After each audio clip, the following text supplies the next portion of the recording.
this time we will be working on the flash drives. So earlier today, I finally troubleshooted all the stuff to organize the flash drive. So we got one right now. Um, and they're going to be individually signed by me. Um, and then, I have it labeled on the outside Maurice's Divine Flash Drives and the limited edition one. So it's not just going to be the regular ones that I'm going to put out eventually. But yeah, we got flash drives, baby. And I'm really excited about it. So, yeah. So let's go. Let's go. All right. I'm gonna save the one for me last. All right, I'm gonna do this green one. Okay, so the thing was, I tested the marker on it, and like, okay, it did fade a little bit. So like, all right, I gotta rewrite this, and I gotta come up with a way to make this not. But then again, like this, me writing on it is a temporary thing. So like, try not to smudge it, y'all.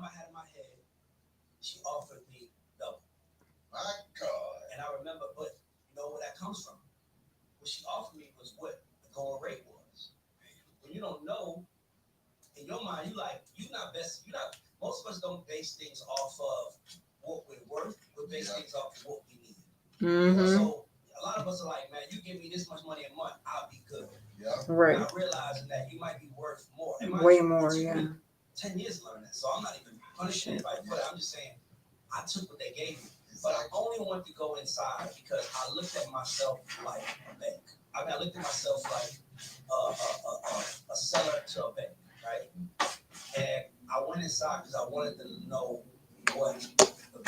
Angie, girl.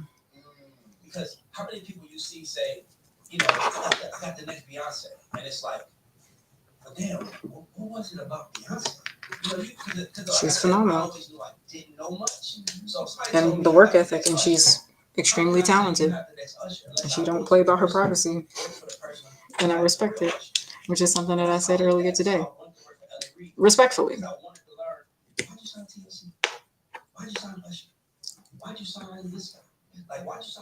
I mean, hello, literally an inspiration for a reason.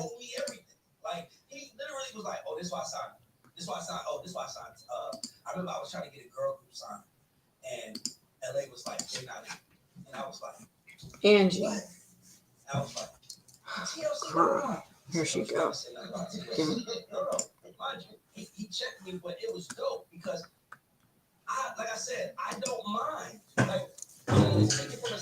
Yeah. I need you to relax, bro. Find some, like, play with one of your toys. Honey.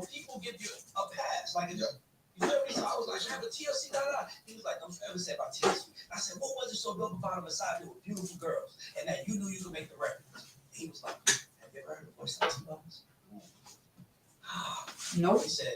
T-Boz is 101. Mm-hmm.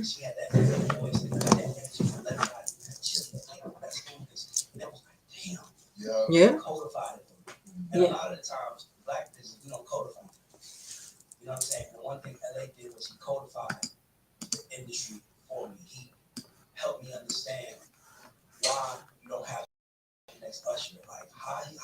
You can't have the next anything.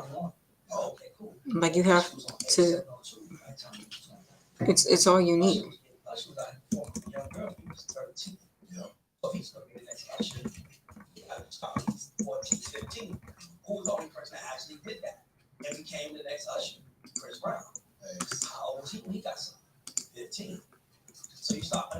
Yeah, you gotta start early. And that's always like that's what I always felt like as a kid. But everybody's journey is different.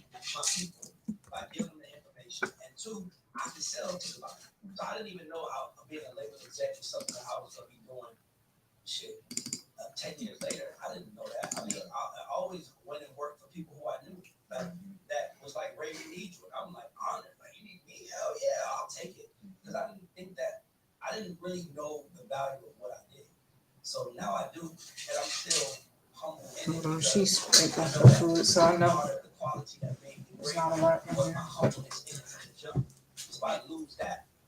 I lost myself, and I lost everything going I on. hear you straight. Evaluating yourself, though, right? Coming from the hood and not really having a reference to know exactly what your value was. How did you come to that conclusion of this is the value of Ray Daniels, this is the value of Radar, this is the value of this job and this service? I'm still coming to the conclusion. Okay. I'm not gonna act like I have it all together. I'm still coming to the conclusion. All right. What I had to learn when you from the ghetto, and this is a secret, right? I hope you understand. If you're a black person, you ain't got no money. If you remember one thing, remember this when I say it. Okay, let me share the screen. The ghetto influences the entire world. Thanks. It's hard to realize your influence when you're broke. So it's hard for you to realize your influence when you broke. So it's hard for you to understand your value when they're just taking it from the few and the proud who get out of it. Yep. Right? But the ghetto is where we come from. Nobody tells the kid that he can dance that there's a million white kids on TikTok that would love these moves if you just monetize yourself. Or Beehive, you seem to have a great conversation. Why don't you put a camera in front of you and a couple of mics and monetize yourself? You can live off that. You be like, I can live off that. So you don't know your value when you're in the ghetto. Like, right. The thing about us is that the thing that I understand is that our currency in the black community has always been. And basically, like the treatment that I've been getting is like the ultimate black experience. I don't care what table you sit at. If there's a black man at the table, that table feels a little cool. It's just that, but that's our currency. It's just what we bring to the table. All right, I don't like this dark aesthetic. Like, what the fuck is this? You're supposed to know what's happening in the streets. That's what makes you cool. And our currency is cool. So when you start thinking to yourself that they're trying to sell, that's why I feel like I can work in the industry. Because y'all trying to sell to this mass audience. Nah, keep that shit late. Of things that we do with nothing every day. Yep. So not only am I going to help you guys sell, I'm going to help them get paid and see their value. Right. Because I'm having the ultimate black experience of being the catalyst of what's cool and not getting the credit for it. It's like, it's ghetto when they steal it from a black girl from the hood, but then it's high fashion when it's on the runway. But my only issue is when black people do that to other black people. That's my problem. Well, no, it's wrong for white people to do it too, but it's expected. It's expected, and it's like, okay, you already know. We are the trendsetters. We are the trendsetters essentially. But when black people do that to other black people, that's really what bothers me. That's what grinds my gears, because it's like, bro, others have historically been doing that to us and oppressing us and like jacking our swag and taking our things and not giving us the credit. But like when other black people do that amongst the black community, it's like, bro, come on, you moving like the oppressor. And that's my beef with a lot of people right now. It's like, you move like the oppressor. When you came to my class, Ray, you said something that almost brought a tear to a gangster's eye when I was back there watching you speak to the students. At that time, I was 36. I remember. And you was talking about when you turned 36 and what it was about that number that something clicked for you. Yeah. Can you hit that again? Angie. Ange. Stop. The 10-year thing. In order to be professional at anything, you need to put in at least 10,000 hours. It usually takes 10 years to put in 10,000 hours. I was in the music industry. I really got in when I was 25. Mm-hmm. So 25 to 35, I was just really putting hours surviving. Yes. But in those hours, I learned lessons. Bro, I can tell you one of the most important lessons after this, but I learned lessons and things that when you get to a certain point, you are a teacher. Yeah. Angie, I know you're bored, honey, and I got this table in the way. You usually like to just chill on the floor. I get it. Thanks. You know. Both, by the way. Yep. That's what makes it even doper. I'm gonna talk to y'all, but I'm gonna do the micro and the macro. So for me, I think when I got to the age of 36, I started hanging around other people who let me realize. Now this is the key. Oh my God. If your problems are big to you, She always do this when I start working. Or she just be wanting to cuddle. And I'm like, girl, it's more to life to sleeping in and getting high with you. I had to let go first to show myself what I could do. I'm like, Angie, girl, I get you want to eat and cuddle, but like, I have to work. When you start looking at how you look at my problems, it makes you really realize the same shit. That just didn't sit right with you. Yeah. And now you're trying to make me feel away on purpose. And you're throwing it back in my face on purpose. No, I did it too early. All right, yeah, just sit with me, girl. Just sit down. Just sit down and chill, okay? I know that's not exciting, but like, all right, if you want to cuddle, then you just gonna have to sit with me while I work, all right? I understand. I know you bored. You keep messing with stuff, but I need you to stop jumping on the table, okay? All right, girl? And all of a sudden it goes away. Hang around people who see your big problems and small problems.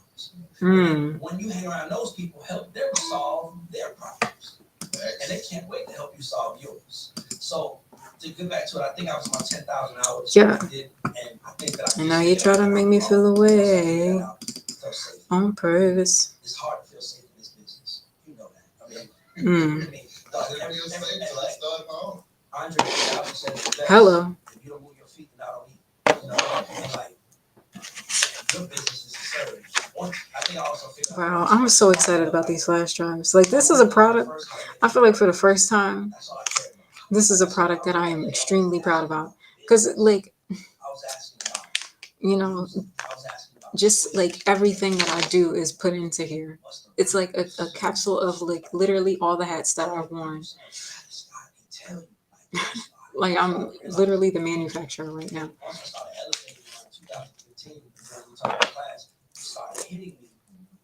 I need to understand the business because cool is going. I mean, you know, you can always be cool as an older black man. I mean, but Russell Simmons is nowhere near as cool today as he was 30 years ago when he was CEO of Def Jam. Yeah. You elevate, you got kids, you start realizing what's important. You know, you become a daddy. That becomes more important than anything else. Yep. You know, so once you start realizing, okay, cool, I know it's cool, and I'm always stay tapped into that. I'm always going to wear. I'm always going to chain. I'm always going to right watch. But I wanted to know the business. And I started feeling more safer because I started understanding my glasses on. Of the business. I need to see what I'm doing. Once you start understanding the problems you're solving, well, you can't lose. Billboard had to quote you on a whole letter that you put out as a black executive. What is that? So we'll do that one next. Black executive, 1, 2. explain to people the culture and how to navigate through it. You know, I never looked at what I said as controversial. I looked at what I said as enlightening. I never said my opinion. I never, like, one thing you learn about me is that I'm never going to speak to you subjectively. I'm always going to speak to you objectively. I'm always going to give it to you from a standpoint where you understand. Like, it's like, yeah, it might take me 10 hours, it may take 10 minutes to take a shower. Yeah, it's like, well, it takes me 15. Why? I have dreads. Oh, damn. I never thought about that. Yep. Mm-hmm. I wanted to take care of that. Now you're enlightened. That's true. I feel like shit because I don't have dreads. Everybody's experience is a little different. So the letter to me was that. It was like, how can I educate my peers on the black experience without anonymously? Because it wasn't about Ray. Ray has built his own, and I've established myself, and I feel like I don't. You never know what you mean to the world till you step out, and a lot of us kind of like so busy working that we don't understand the importance of ourselves to the world, and I don't think I have figured that out yet. Being honest, you know, but you know, for me, just understanding, man. Just I wanted to help them understand who we were, what we're told. I didn't talk to anybody about it. I just gave my experience. But the black experience in America is usually the same for all of us. Some of us is worse for it. You know, some of us is a little bit better for it. But as long as you're not the majority, you're always in your head, you're always at the mercy of the majority. You're the minority, you're always at the mercy of the majority. So I just wanted them to see, like, look, we're told we don't make half as much. We don't, every black person that we see at the top answers to another white person. That is just, it's only a couple people, black people that can cut checks that didn't get permission. And I just wanted them to see in the middle of asking us, you're our brothers. It's like, okay, cool. I can't completely be your brother until you know my experience. Yeah. And it was just really trying to teach you guys, teach the other side of my experience. And when I came out on it, Heard. I feel like it became more effective because I am one of the guys that I ain't stole from nobody. I ain't cheated nobody. I ain't never double dip. I did the honorable thing every time. And it made, and when I came out on it, I had bigger execs who I admire call me like, I'm glad it was you, because it's hard to receive a sad story, if you will, from anonymous. Because it's like, what if you are the victim type? Yeah. And everybody knows that. That one thing I'm not is the victim. Like I'm not the victim of my circumstances. I'm the results of my circumstances are results of who I am. Thanks. So when I stood on it, it made more sense to a lot of people. But I mean, it's a work in progress, bro. Like, you know, we are making more money now because all streaming really did was monetize the mixtape culture that we all survived in.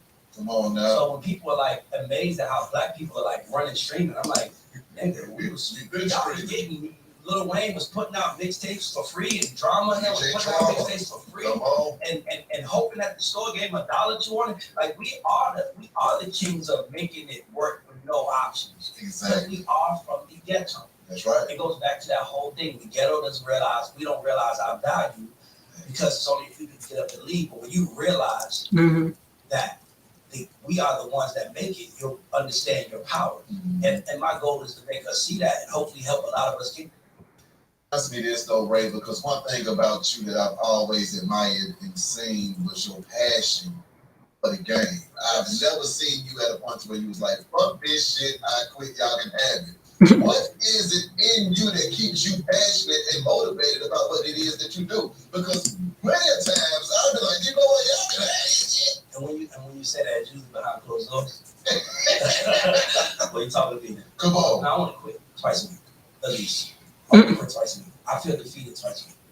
Twice a week. I feel defeated twice a week. And the other brother, and just know this. It'd be like that. What we do is, for some reason, I don't be feeling like that. Curses. Like, I sometimes want to tell my white friends, I'm like, just the fact that you had a dad in the house gave you 75% chance better than you gave me to me. You know, my energy hair is you everywhere. had a mother that said, "Oh, you want to do this," or "Oh, you should do this," or "Oh, you should do that." He gave you an advantage that it didn't give us. So I'm trying to break generational curses. I'm also trying to help others break generational curses, but I'm also trying to find a way to take my value, take my what I'm doing higher. It's just a lot, and it's like some days you just feel like quitting. Like there's not a room that I go into where I'm not challenged to think, and that's really frustrating. It's frustrating. Sometimes I feel like a lawyer. Like sometimes I feel like I gotta think for lawyers on my phone. Like, why don't we try this? Because in their mind, we're all, bro. When I tell you, say if I say to be high right now, I'm gonna be your partner. That don't mean I'm gonna be your partner. That don't mean like, all right, man. That means whatever you have on you, I just took half of it off. Come I on take now. it that serious. So when you give that kind of commitment to people, you're gonna always want to quit. Because if you see somebody else not giving that kind of commitment to themselves, Exactly. it's like, damn, bro, we finally, it's like, this is the best way to describe it. Today, I manage Beehive, and I manage my brother right here, EJ the DJ, right? I manage Beehive, I manage EJ. I just closed the deal for Beehive. Matter of fact, hold up, I've been managing EJ for a year now. I already made EJ a 6-figure check. EJ's good. Now I got Beehive. I'm managing Beehive now. I'm about to put a check in Beehive hand. The day I put the check in Beehive hand, and Beehive's like, hey, thanks for everything you did. Actually, EJ is coming up like, shit, like, bro, that's my life. My life is trying to monetize the perfect human beings. oh, excuse me. I can't manage 24/7. Yep. It's really hard. It's like, All right. So what I'm doing right now I would say I'm managing something I can talk back. is I'm managing something I can feel back. I'm managing something They always say get a product that don't talk back. You might have another that I'm also fighting against. And at that point, sometimes you just want to quit. So twice a week, Ray Daniels is like, Ray get his head back in the game. But what I'm doing is like as I'm going through these pictures, I'm kind of like writing down the ones that I've already used and then some ideas for the flash drives based on their color. And so I'm like, you know what? Let me just figure out the pictures for the future flash drives as I'm working on this one. So, you know, it will be an easier process when I get to another colors because I already know which pictures I want to put on there. And then it's just a matter of like if the pictures flow with each other. I'm doing it based on vibes right now, and then if I like tweak it, then you know I'll do that. And have a good time. You know, sometimes I go take a nap. I don't know, bro. I'm going to find because I know that I cannot quit, and I know that I don't. Like I said, it goes back to that. My father's dead. Like, dog, who do you call when you're trying to figure out what's like? How do you now? 37. 37. Okay, cool. So, Okay. who do you call once you have a Oh goodness. of where your family set free? Oh, this should be easy because I'm not comparing it to the other folder. Exactly. Exactly. But then when you realize, all right, so we're on March play right around now. a lot of times. Like who thinks about who thinks about how long it's gonna like who told me I was gonna be in the music business 16 years. And I hate to cut you off, but what you said earlier when you were like, when I'm in my car, I'm listening to podcasts and I'm listening to audio books. Yes. Mm-hmm. That's how I get the information. Mm-hmm. Well, okay, so let me tell you me. Same. I'm gonna that's why it's no excuses. I'm gonna listen to someone who has been through more than me, and I'm gonna listen to their story. Because then they're giving you their 40-year story in a 3-hour book. Okay, cool, I can do that. So now you realize this ain't nothing. Then I start writing things. I might write something down, then I might go look at something I wrote myself 2.5 years ago. Like, damn. And I was like, this is the hardest day of your life. How you get through this? And I'm like, damn, you got to do it. Yeah. So sometimes you gotta realize that life ain't perfect. No script is perfect, and shit is gonna happen. And you gotta. I think where I'm at now in life is I'm trying to learn how to smile through that shit. Because you're not gonna wake up and everything's gonna be right. Yeah.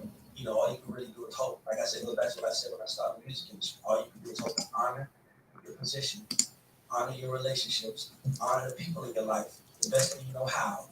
Because sometimes that might not be perfect. You know, like sometimes that might not be perfect, but sometimes they might think you're a bad person, and you're like, nah, I'm just tired of being a good person to you. Yeah. You know? Like, I was on the phone with a friend of mine today who owes me all types of money, calls me for money all the time. And today he called me.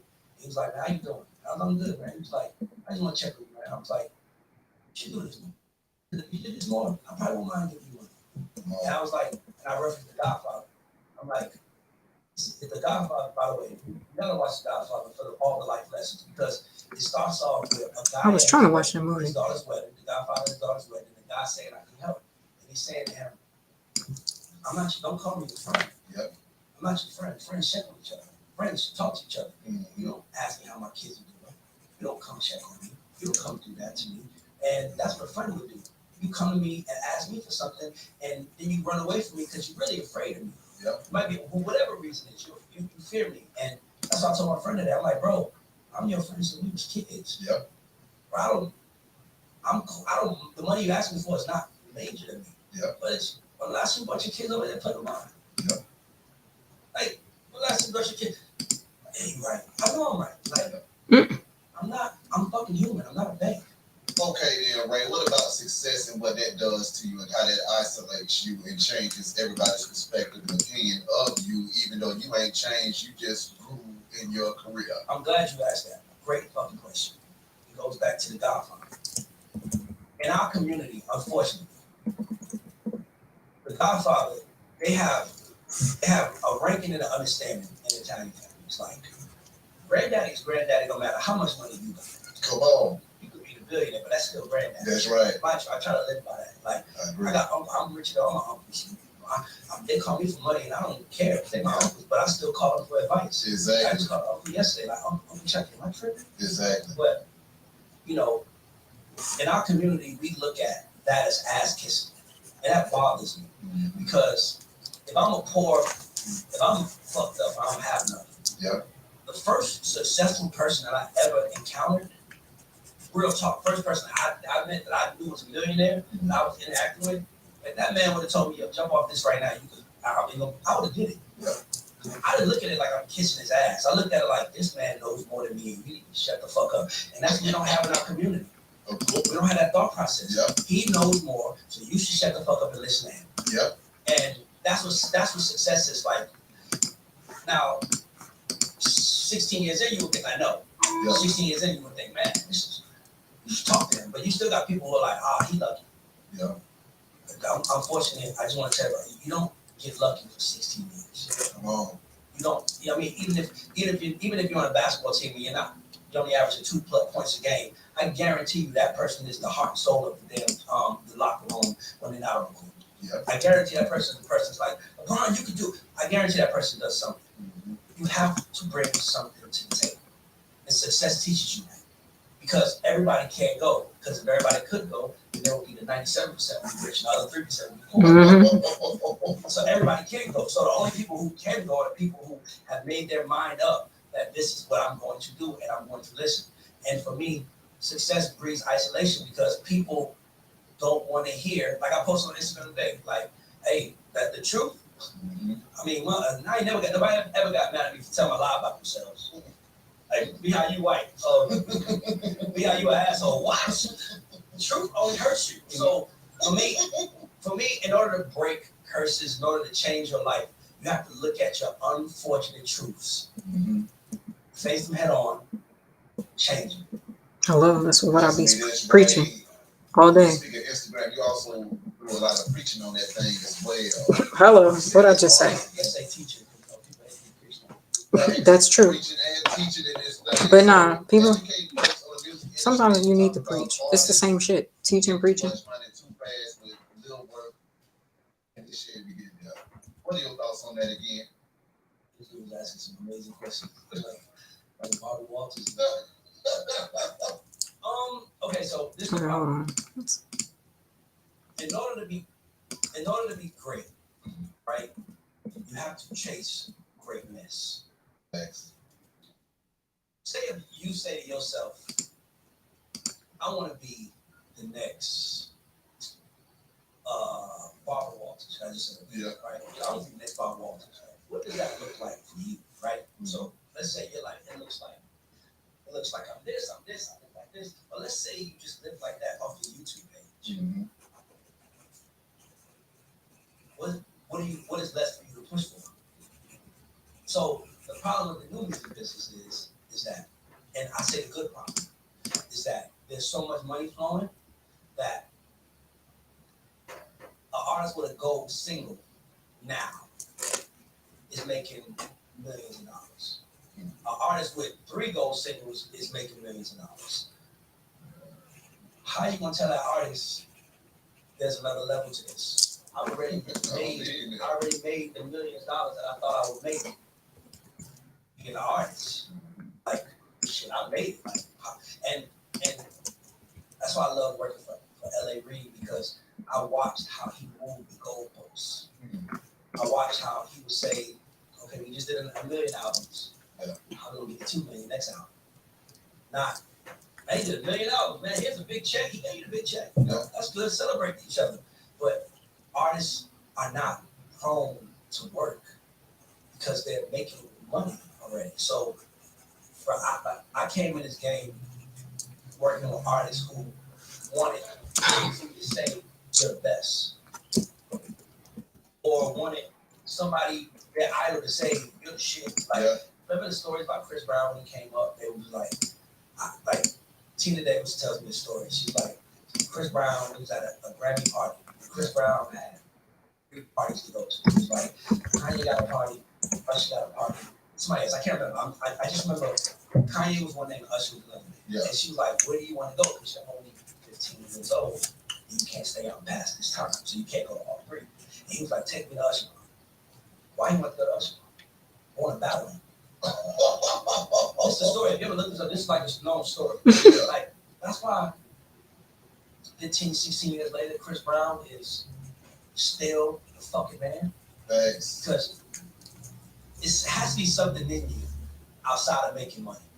And money's either going to make you lazy or it's going to make you hungry. It does one or two things. It either makes you like, oh, shit. Wait, what he say? Or makes you say, damn, I want more.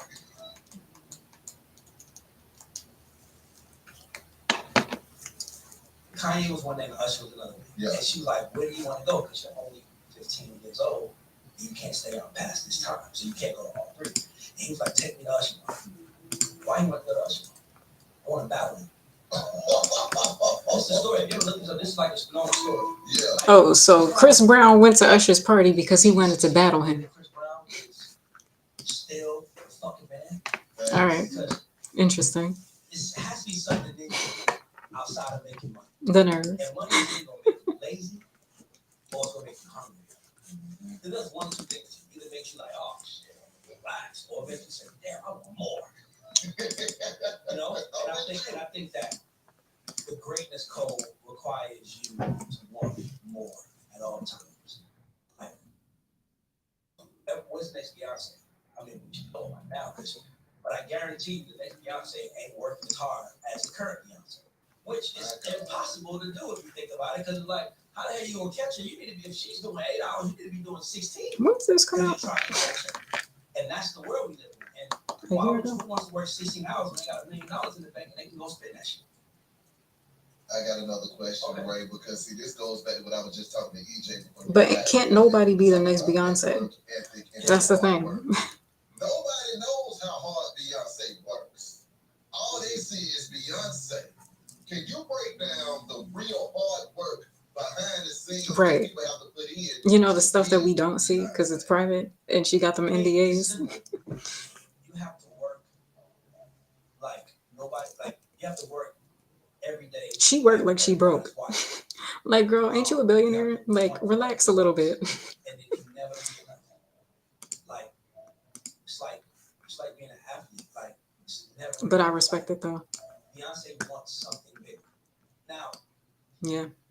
that's why a lot of artists retire, because it's like, you get to the point, it's like, damn, where do I go from here? Yeah. You know, they might come back once, like Jay-Z, he's an artist when he wants to be. Yeah. It's like, Jay-Z do that he hasn't done. He sold out stadiums, arenas. All right, which one? But Oh, I used that one already, but I'm gonna use it again I mean, for that one. the unfortunate part about my business is you don't know who someone is till you give them a check. And Will Smith said it once. Will Smith tells a story. He says, I got $1,000 for my advance. And all I remember when I got that $1,000, I said to myself, I'm never going to fuck up a chance to get somebody to give me $1,000 to do this again. So whatever I got to do to make sure people want to continue to give me money, I'm going to do it. Right. That's a mentality. Like, you got to, like, dog, you got to put yourself in that ring every day. And the minute that I feel like I don't want to be in the ring no more, is the minute I'm going to be done. Like, the minute that I'm not excited to get in the ring, I'm done. Because that's why I want to quit some days. Because it's like, I'm in the ring every day. Sometimes I feel like I'm working harder than the people who got less than me. And I want to quit. It's not because I don't want to do it. It's just because it's like, how the hell am I going to get somewhere if I got more than all of y'all? I'm not working on y'all. At that point, you'd be like, there's no more me's around. But we keep going is looking for the next me. Because I find them, I'm going to give them. That's the hard part. I'm going to give them, but nobody gave me. That's what made me who I am. That's the trick. So when I find them, right. I'm gonna teach them how to be better than me. So I always tell my people, I'm like, how do you? I'm 28. Okay, cool. You learned it what I learned at 36. Come on now. Let's apply it. You know what I mean? Because by the time you get 30, you should be a fucking monster. And that's what it's about. Yep. So for me, it's about people just don't want it, man. Like, nobody wants it like that. Like, they want it, but they don't know what little baby had to do. They don't know what P and Coach had to do to get there. They don't know what they was dealing with. They don't know. You want what they got, but if you really want what they got, you should be out there trying to get it with a smile on your face. Yep. So, what do you think about people not really telling that other side of the game either? Because you just see it. You just see, but not many people actually break down the struggles and how many repetitions it takes to be Kobe Bryant. They just want to say, "Hey, God gave me this gift, and you can watch me do it." That's a hard one. So I do really love this picture. honestly, and they didn't go through it. And Oh, no, I'm just I'm with you. let me tell you why I say that, because nobody that went through the real struggle is not gonna pay respect to it. Come on, they ain't gonna leave it out. They're not gonna leave it out. Like so don't get me wrong, you probably went through the grind, Yeah, but you didn't go through the hell. Somebody was taking all those bricks, hitting on their head, and protecting you as an artist, because you gotta pay respect to it. Like you gotta pay respect. You don't get to the other side and not look back. Okay, these other flash drives about to be hella easy And because not of say, the work that I'm doing right now. even if you say I don't want to be there, even if it's like, no, it goes back to what I said. I'm gonna say something Oh, about what's the one artists. we already did? Artists, when they first come out, they rap about what they inspired to do. And then once they get there, they rap about who they once was. J. And Cole. once they get past that, they rap about where they are. I always say it's hard to talk about classic albums now, because nobody is saying 444 album. What was that? Okay, I woke up at this time and realized that I was tripping and I needed to make changes. Jay-Z took the way he was. Every album is a time capsule of where he was in time. Yeah. That's why he said, niggas on my old shit, buy my old albums. Right. Stupid. I gave y'all a blueprint. Like, I'm not there no more. Like, this is where I'm at. And to me, niggas with my old shit. Wait, no, how would that line start? Like, how come? Niggas with my old shit, buy my old album. But I'm not a fan, though. But I'm not a fan. He's telling you where he is. Hello. And to me, that's what a true artist does. They tell you where they are. And I think that's true for But I don't know the B-sides, though. Like, you could never lose by telling the truth. So you ask them why they don't tell their truth, is because it's not their truth. Somebody gave them a check and they were talented, and usually you could tell because of how they treat their money. You could just tell how they treat their money. Like, dog, I was, no lie, no bullshit. So true story. This morning I was getting my car. Mind you, all my cars are paid off for good. I seen a quarter on the ground on my car. No lie. I swear to God. Can I edit this picture? Oh my god. I might have picked it up and put it in my car, but I picked it up. Well, I could just edit it right now. The minute that I look at money and say I don't need that, or I can walk over it, is the minute that I'm telling the world, don't send blessings my way. Because if you can't take the smallest blessing, you ain't gonna take the biggest. Thanks. Feel me? So I saw the quarter and I just picked it up. I think I put it in my car thing, but in my mind, like, I just can't imagine it being on the floor of my house. Exactly. Because in my world, that's not showing respect to who I once was. Because I remember at one point in my life having $3 or $4 was how I survived. Yep. So that quarter is a percentage of what it took me to survive at one point. So now I'm like, oh, fuck that quarter. It's nothing to me. No, right now, quarters. You can't. No, quarters are lit. I can't imagine myself going into the club. That make the bus ride easier. I work too hard for it. And I know too many people that need it. Yep. I just need to be honest. Like, now don't get me wrong. Just gotta be honest. That is your brand. Like, I get that. But break that news. That's not my brand. That's not who I am. Not I've you. never been in a strip club with a nigga who had money. I love going with because he would give me honest. The girls, and I would put that shit in my fucking wanna be next to you. I needed that shit. Right next to you. I'm not even lying to you. That was like groceries for the I just want to be honest. I just want to be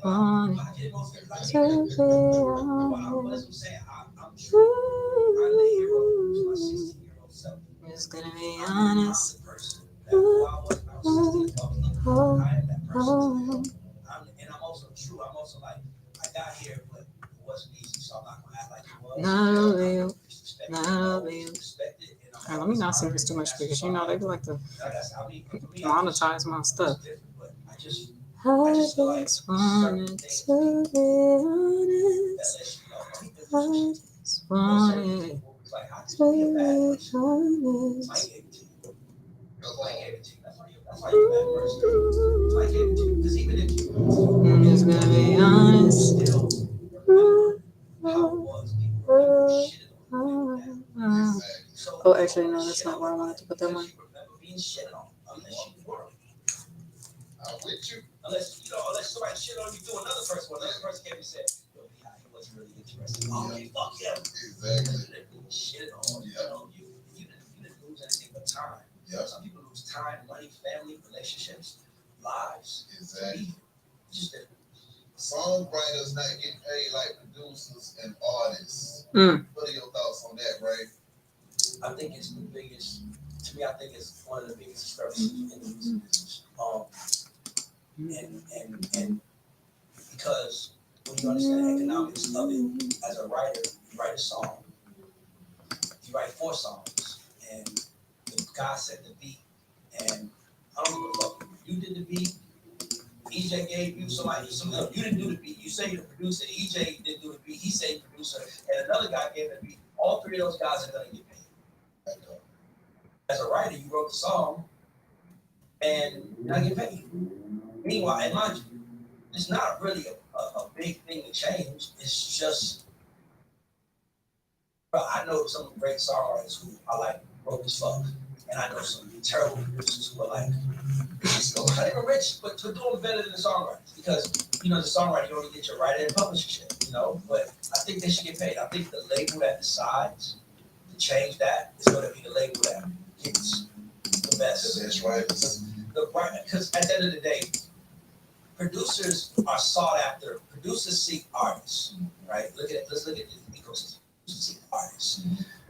Most artists write for themselves, and most rappers write for themselves. But you get to a place where you want bigger records, better records. At that point, they need the writer. You pay them. The producer get paid. I'm not saying get as much as the producer. I'm not saying that, but I'm saying everybody walk away with money. Yep. Everybody in the room made money except for the person that wrote the words that the world's going to sing.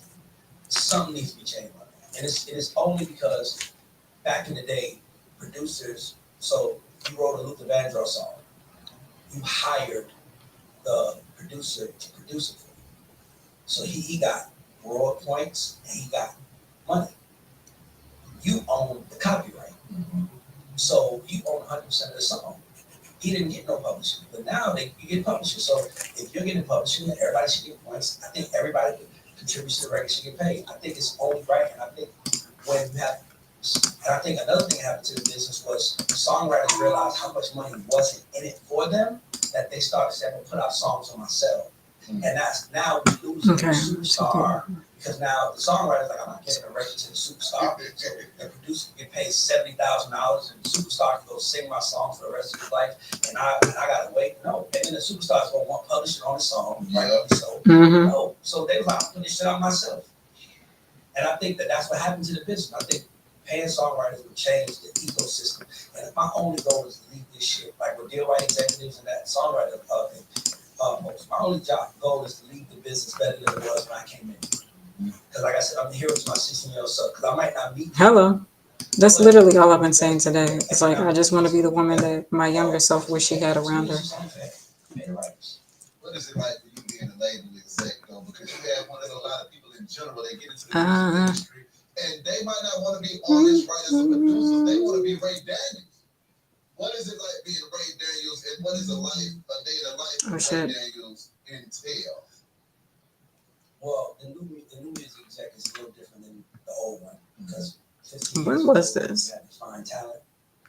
I wish they had times on these. Of them being stars. Now. Oh, child, I didn't even know somebody was commenting on. Out there that we can kind of predict where something is going to go, which gives us more intel. But then it takes the gut thing away in a lot of ways. Where it's like, and rightfully so, because now, like I said, you had to press up. Stan Latio. That was money. Yeah.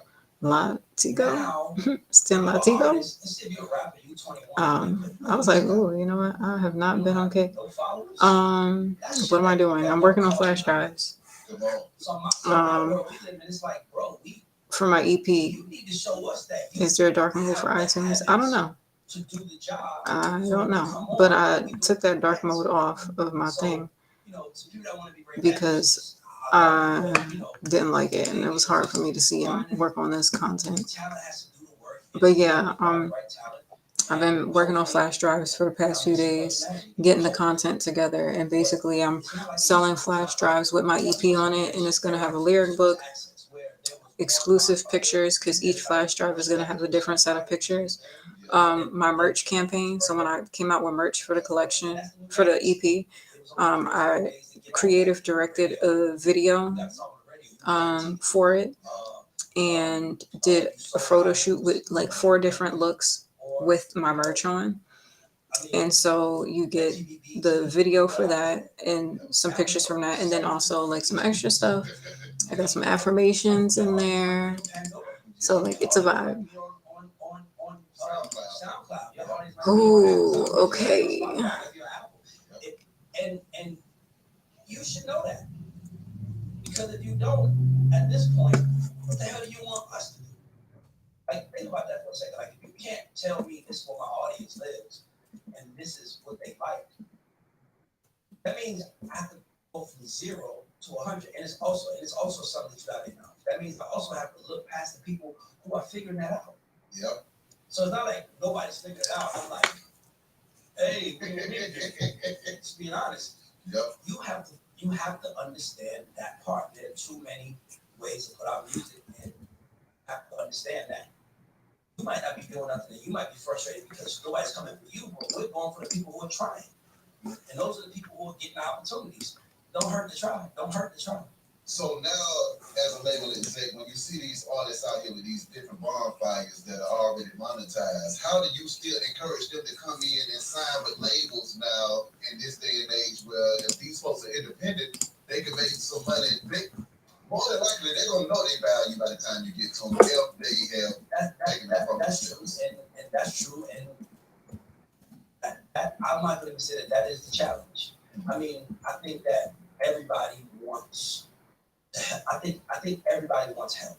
Mm-hmm. Like, I don't care who you are. It's hard. Like, bro, if you want to sleep at night, yeah. And if you want to have a team that sleeps at night, help is gonna. You want help. Nobody. I haven't encountered anybody who didn't want to do a deal. Okay. They might have said, I don't want to do a deal now. Mm-hmm. They might say, I'm figuring things out. Let me come to you. Let's talk about it when I'm ready.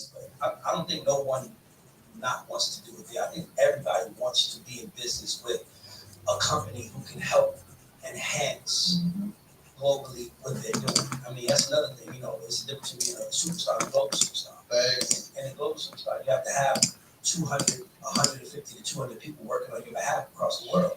And that's just the truth, you know. So there's a difference in that. But, you know, it's not really hard. You know, I think everybody understands. And I think when you start realizing how much money it costs you, you like, man, remember this shit? Break down them numbers. How much money is it costing? Well, it depends, bro. Okay, I'm an independent artist, and you talking about we have a song we like, you got to shoot a video.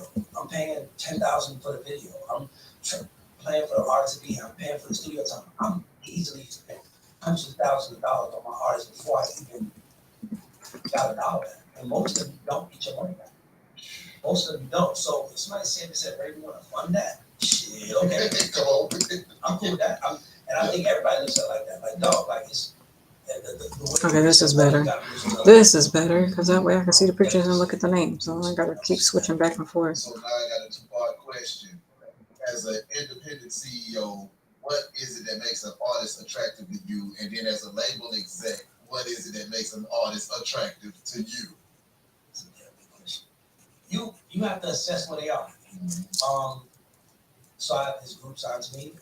They had nothing going on. They just was talent. I knew it was going to take 2 years to develop. So at that moment, I committed 2 years to develop them. My God. Because they don't have songs out. They don't even have a name yet. Yeah. I mean, don't get me wrong. You're going to put music out the next 6 months. But Yeah. I mean, if I plan for 6 months, Yeah. and that shit don't work. Oh shit. Well, you know what? For the Divine merch, it don't matter if I label it because it's gonna be in a whole nother folder. This I want this to, so it's organized. But the Divine merch folder. It just depends. But it does give me an advantage point because I can then assess people and say, hey, this is what I think you're missing, and this is what I think you're not missing. I think it's time for you to do this, or you're great at that.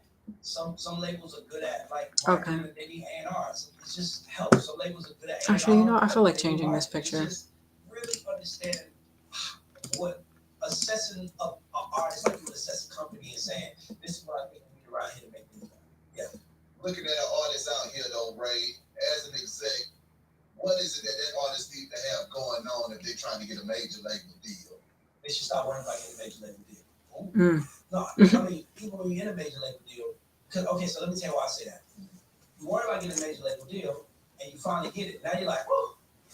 And that's not how the world works. So don't worry about the major label deal. Build it and know that they'll come. And the label will come also, but the label is going to come and take a load off of you. But if you're built to handle the load, it's like how I look at my life. Superman is not coming to save us.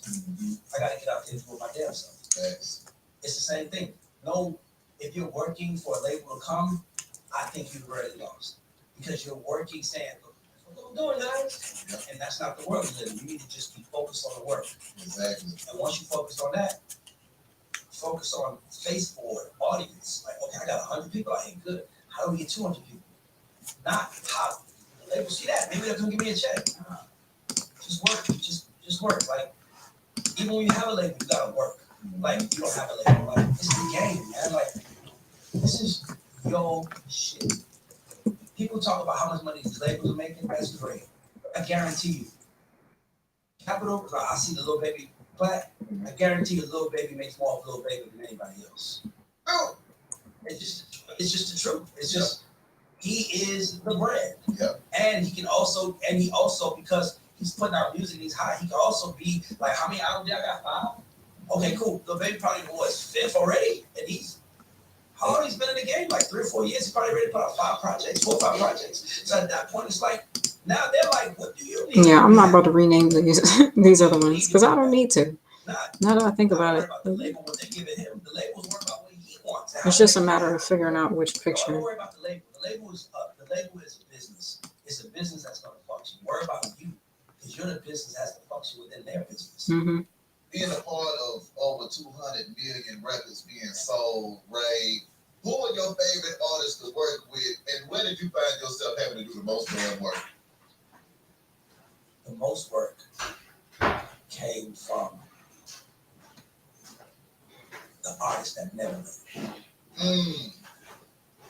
That's the truth. The artists that never make it, those are the ones that take the most work. Because, no, seriously, and any artist that you work with, I mean, they're all different. I should put that one in that one. And what you just notice is that they know what they are, they know what they want, they know how to get there.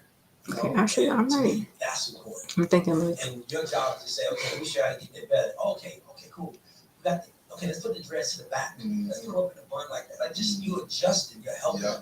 The hardest ones are the ones you like. Why don't you wear dreads? I'm thinking that I should have. Well, I mean, I just had the idea to put pictures on the flash drives, kind of like corresponding their color, like just vibe wise. And I'm like, okay, I think there's a picture that I'm gonna take off of the first one that I did. But then again, I'm like, part of me kind of feels like I like the pictures that I have on there. So I'm like, all right.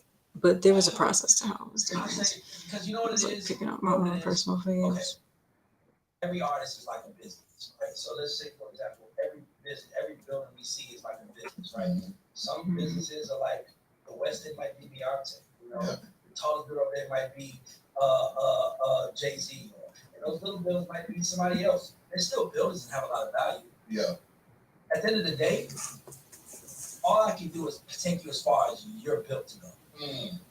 So if you're not an entertainer, you want to be, or you're okay not being. Okay, you're okay not being. Okay, let's settle right here then. Let's be a complex. You don't get mad at me if you're not an entire building. Exactly. You're not gonna be Michael Jackson if you ain't no entertainer. And a lot of people are okay with that because there's only been 1 or 2 human beings alive that made it as far as Michael Jackson made it. So that's cool. So You have to do what's comfortable for you. You have to go, like I said, some people are like, I just want to be the man for now. Some people are like, I just want to be the man forever. It's based on you. Because the only thing, our business is not based on us, it's based on someone else showing up. That's, people sit here to watch you interview, you need a co-star. Right, come here to me, I talk like, yo, yeah, I'll tell you about this. You know what I'm saying? So our business, so when you learn that, you kind of learn, like, you know when you sit down with somebody, what you're going to get. Yeah. You know that already. When you work with an artist, you know how far they go. And sometimes they shock you. Yep. Sometimes they shock you for the good, sometimes they shock you for the bad. Yep. But you kind of know because they tell you, they show you who they are. And everybody has a purpose, everybody has a why. I try to find your why, and I try to make sure that, you know, we keep that at the forefront of where you are. And, you know, sometimes that why might be, hey, bro, I think you should learn how to get on stage and do this. It's like, I mean, I know you probably think it's corny, but I think you should try that. It might help you 2 years from now. Okay, cool. I'll think about it. And I'll present it to them a month later. Like, have you thought about that? Because you got to move at their pace. Yep. But I'll tell you this, though. If they have $1 in their pocket, they do that shit. Come on. And that's what I mean by the money is hurting the game. You got $500,000 in your pocket. Why are you going to show up and do some shit that you have to do? And my answer would be because you want $5 million in your pocket. Yep. How do you go about generating money as an artist nowadays, and how much money do they need to be expecting? Artists' visions of the check or the bag that they need to get, is it higher above the expectations than they are really worth, or how do you know? That's a loaded question. I would say this: have a number in your head, but know that number is only going to last you less than a year. Because once your money changes, your expectation of life changes. People around you change. People around you need. People around you want. So, I mean, that's just on them. I mean, it's hard, but it's really like on them. Like, I see artists like pay their mom house off with their first deal. Like, they ain't sold a record yet.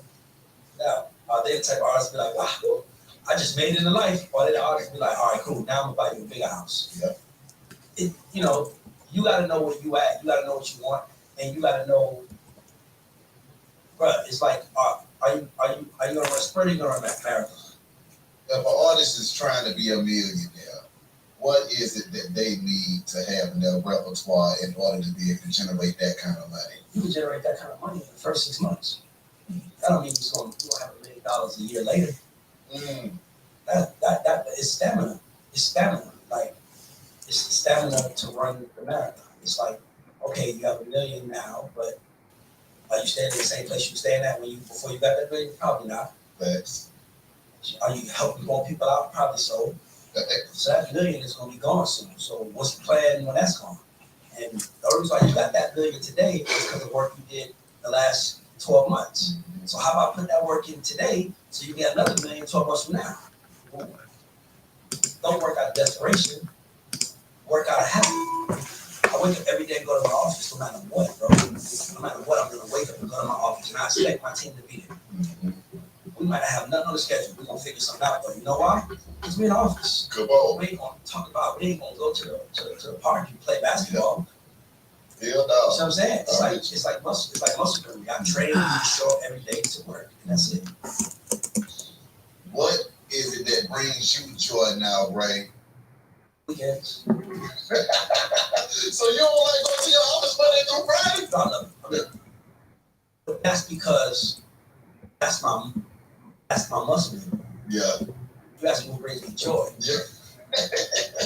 The same thing that makes you money might be the same thing that brings you joy. Yeah. Well, I like working up because I'm programmed to be a killer. That's right. I'm programmed to wake up in the morning and make money, and I know I got a lot of lives in my hands. So I'm naturally programmed to get up and make it. Yep. But what brings me joy is when I can just be a daddy on the weekends. Yeah. And play with my daughter and my son and watch my kids play and enjoy life. That's what brings me joy. The game is the game at this point. I just know what it takes for me to be in it, and I do it. It's like, and I do it better than most, and I'm going to continue. Like I said, the minute that I don't enjoy getting in the ring no more, I'm quitting. Yeah. So I enjoy that part. But what brings me joy and happiness is on the weekend, along with my kids and my family. Asking Ray, what was the best piece of advice that you received and the best piece of advice that you gave? best piece of advice I received was from a mentor of mine. I don't even talk to him like that anymore because he left the business. But he told me once, I think I mentioned this earlier, I said the story to you. He told me once, he said, "You are moving like a nigga." It's a straight black guy, he's a black guy. He said, "You are moving like a nigga." Yeah. He said, and he basically asked me about a deal that he gave, a W did. He said, Okay, actually, I remember changing this. 75,000. He said, Erase that. that deal last year. Where's that money? He said, Okay, we're canceling that. I was like, most of it, yeah. And he was like, so you're in my office trying to get another check out of me. I was like, yeah. I mean, because like I said, I don't mind being told the truth. Yeah. I was like, you moving like a nigga. And I remember, I'll never forget, he said, how old is your son? I said, he just turned 1. And he said, if you listen to me, when your son turns 10, you're going to be great. And my son turned 10 and I was better than I ever thought I could be. And that's because he said, stop doing business like a nigga. Niggas are just in these offices trying to get a check from whoever they give it to. You need to be a builder so you can give something to your son when he turns 10. And that's what he's referencing. And he taught me that, and that changed my whole life. It was like he started teaching me about deals and how deals work and how to make money and how we make money and how you make money and how you can leverage who you are to make your money today. That's going to be going tomorrow. You can leverage who you are to make your money tomorrow. That's going to be around forever. Yep. So which one do you want to do? And I trusted him and I did it. And it was the best thing ever because it helped me understand business. So that's the best advice I ever gave me. It's like, stop moving like a nigga and start looking at yourself as like 10 years because you will be if you stop. Exactly. Best advice I've ever given was, I mean, I give the game all day. I would probably say the most important thing is honor your relationships, honor your word. If you say you want to do something, do it. Like, I'll do something to my own day. If I told you I would be there behind, I would be there to my own attention. Yep. I gave you my word. And I understand that my word is the only thing that matters. Because in this world we live in, you can do right. You can be right for 9 years. That day 1 of year 10, if you fuck up, you just killed what you did in those 9 years. Mm-hmm. So honor your word at all costs and do your best. And I promise you, you'll be fine. I mean, you gotta learn more. The only thing is this picture. Those things. It's like it's got that grainy look, and I know people are gonna think something's wrong with it. So let me not use that actually. Somebody's watching. Yep. You never know who's watching. You never know who's watching people. But they're watching to see art in every scenario. But I love this picture though. Honor your word. People paying attention. Right. Thank you, brother. Thank you, brother. Appreciate you coming through this thing, folks. Anytime, man. Anytime. Wish you nothing the best of much success. Be out with your shouting. Right there. You can follow y'all in the bit, man. Yeah, because people are gonna think something wrong with this picture.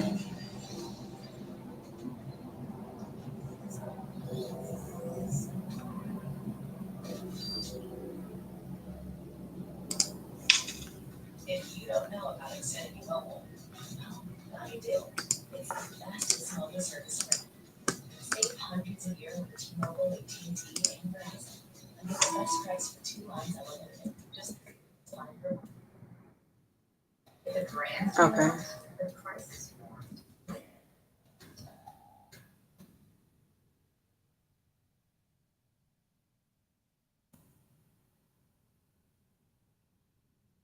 I don't think there was a plan B for him as far as the life was concerned. Like, all he ever wanted to do was music.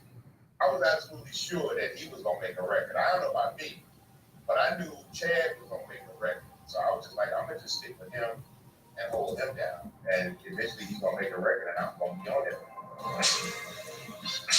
Yeah, I love all these pictures. Wow, this is so good. Wow, I ate these photo shoots up.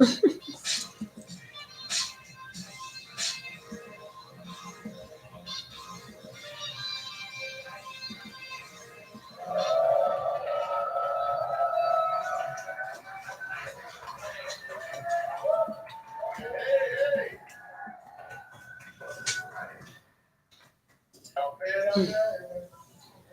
No, all right, ain't no MSG, so I don't wanna see you take no nap. That's all.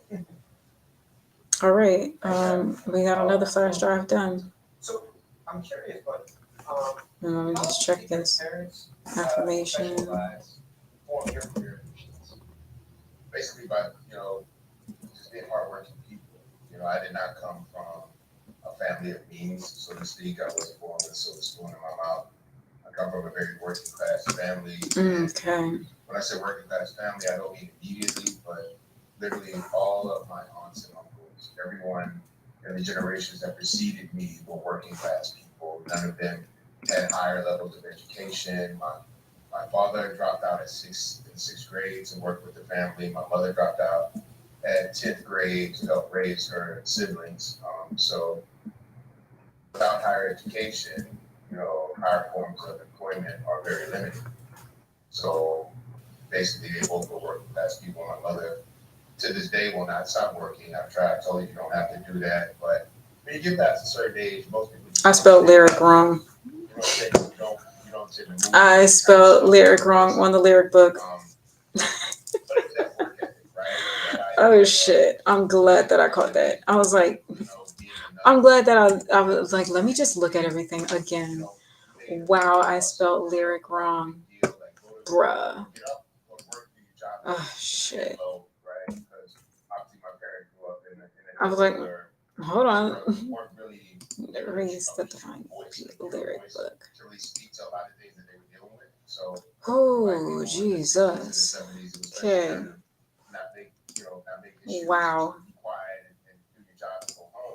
And that really stuck with me, So I take the good and the bad with a grain of salt. I don't need the whole thing. I just need the title page. Wow, I spelled lyric wrong. I didn't even look at it as a career when I first started, right? But I did have an English teacher. So I had Did I? my 10th grade English teacher Okay, here we go. who recognized Ooh, that I had buddy. a natural gift for the written word. All right, first of all, let's update this in the main thing. Rap is very early on. All right, bruh, how the fuck I do that shit? But he did see that I was, fascinated with writing and the written word. Because, I have to do journal and stuff in the morning, and I try to get it done as quick as possible so I can kind of write rhymes in class. And he got wind of it and he looked at it and he's like, look, I don't know what it is you're doing, whatever, but if writing is what you love to do, I think you're pretty good at it and you should continue it. And then after that, it was really, really like classmates and shit, just like, hey, yeah, I'm pretty good at this shit. Because I got in terms of the city, Port Arthur and everybody that was rapping at the time, I got in very late. When I started rapping, Dad, who was a year under me, had already been making music for over 2 years. So even though I was like an older person, he was more seasoned in creating the art. And then once I started seeing people in my town, like actually record music, because as a fan, I thought you had to be in New York, you had to be in LA, you had to be in a big studio when all this type of shit going on. And they were making music like at home, at the crib. So I was like, they can do this. And I'm like, I know I can rap better than that dude. So if that dude is over there making music, then I know I can make music. But it wasn't really, to be honest, no, it wasn't a confidence in me. It was my confidence in Chad. Right? Like, Whew, okay, all right. So then we gotta update this over here too. Like, all he ever wanted to do was music. And he didn't get the full high school experience as everybody else did because he was sick in high school. He had an illness in high school. He had a very low immune system as a teenager. And so he was homeschooled for his junior year to the point where he was like, you know what, this ain't even worth the trouble. Like this, I'm not going to And I college. definitely gotta change that in the first Flashdrive too. So there was a change. I was thinking like, oh, changing the picture. But I'm like, no, actually, I do have to make a change on the flash drive for the lyric book. Because on the cover, I literally misspelled lyric. Oh, my God. Okay. All right. So good thing I was like double checking everything again.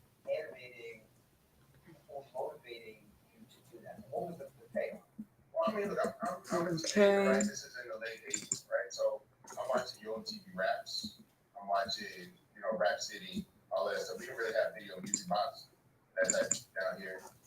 Maybe Friday Night Lights on USA would show a couple of videos on TV every now and then. But mainly, Rap City, Yo MTV Raps. And you know, you look one day and you see the Ghetto Boys on MTV, right? You get the Ghetto Boys playing all over the country, and then the Ghetto Boys on Source Magazine cover and all this type of shit. And I'm like, okay, that's too close. That's just too close, right? If they can get there and they can make it, then we should be able to make it if we can make music that's on that level. But we were seeing the growth in the South, but we had already seen, you know, the ghetto style DJs and Loop Records in Florida, and we had already seen Kilo in Atlanta, and even in Philadelphia with like the Tough Crew and guys like that back in the day. You started to see other regions outside of New York and LA actually create music and put it out into the world and being received outside of the community. So all of those things happening at the time, but specifically watching the rise of the Ghetto Boys and Rap Life Records at that time, it just told us, man, look, this South people, if you do it right and stay true to who you are, people will be with you. So Oh, I say sign up for the racist email list. But my name's in the title here, so that's I fine. went about writing it. I was on some like extreme kind of shit. All right, this is good. On Doom's level, but that kind of a thing, right? And it rhymed, and it was terrible. A lot of my first rhymes were Okay. really bad. And this one I gotta update the lyric, but cover. I'm glad I figured that out before putting it on all these things. The experience, and so a lot of my early experience really trying to be, you know what I'm saying, and make sure I'm talking about that people. Okay, this one lights. That one lights up. This one wasn't really lighting up like that, was it? I don't think so. So that took a little while to develop. But once I got my feet up under me, it was on from there. Like it was very hard to contain me and deal with these artists.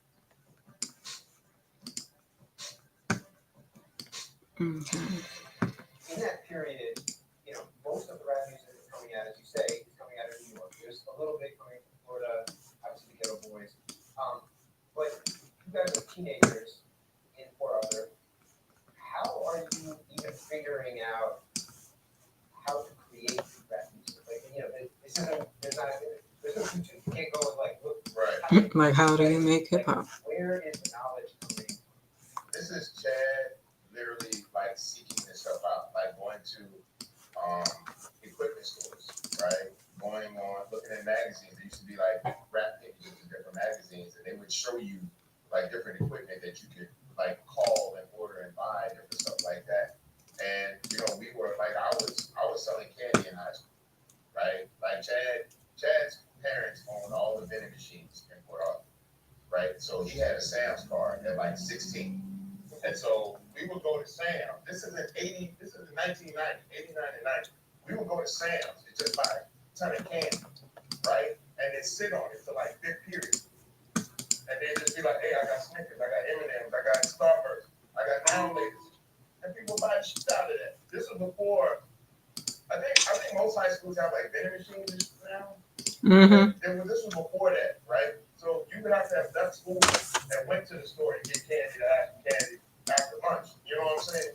And we would sell that and take that money and pool those resources and buy equipment. You know what I'm saying? I didn't know what we were buying. I just do Chad like, hey, we need to get like $600 so we can get this drum machine. Hey, we need to get like $1,100 so we can get the sport track. Different things like that. And we just would my mom still does home health care. So my mom cares for like invalids. And I used to like on the weekends, instead of like going to football games and stuff, I used to like have to do night care. So I would be there in case somebody started choking or couldn't breathe and shit like that. And I used to make some money off of that. So anyway, we could try to make some money and pool the resources to get the equipment that we would need. Now he already had some equipment, but then that started to evolve and all that, Fruity Loops and all that type of stuff started to come into play. And we like, yo, we need this shit, we need that shit. And we would just try to hustle up whatever little dollars we could do. Eventually we got older, we hustled different shit, but candy was the best place to start for us. You and Pipsy famously did not get along at first. Right. And it was a photo of you and Eazy-E, Polaroid from. I had to think for a second. I feel like there's something intentional about this being off, you know, because I know there are some of these companies that manufacture things intentionally to bait me, which is crazy. That's even crazy to even think and say. But like the planner book that I got, it very much was my aesthetic. And I know some of the quotes and the names were intentional. Um, so I wouldn't be surprised if this was intentionally like this. And then like the bend of the plastic being right on the 16, the N in the 16, the N and the 6, essentially. I feel like this was intentional. But it's a shame that I have to think about shit like that. That companies, like organization, manufacturers do. Gotcha. But like I said, I already started this and you can't stop my greatness anyway. But I am going to bring these other ones back and correct it. But because I already got this started and like I said, I already wrote on one of them, I didn't even peep it. But like y'all, the fact that you got to go to those lengths to try to curse my shit, if that's the case. I don't want to assume, right? That's one of the four agreements. Don't assume. But I know that there are companies that do this, that bait and, intentionally market their shit. I mean, first of all, they do that to everybody. They intentionally market their shit to entice you to get it if you're the demographic of somebody that's going to buy it. So I wouldn't be surprised if they just made it a little bit more personal. Um,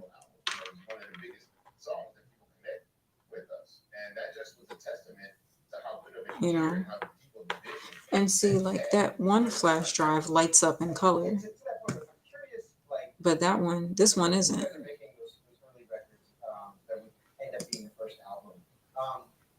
You're using a lot of the same source material as. But that's fine. We just gonna rock with it. We just gonna rock with it for now.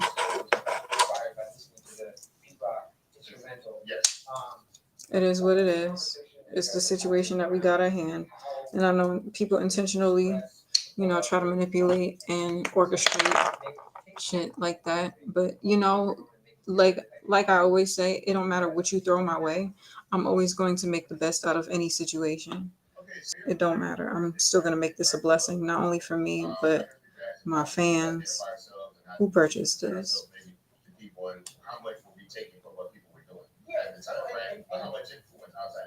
Yeah, and just how did you develop your own personal style and sound?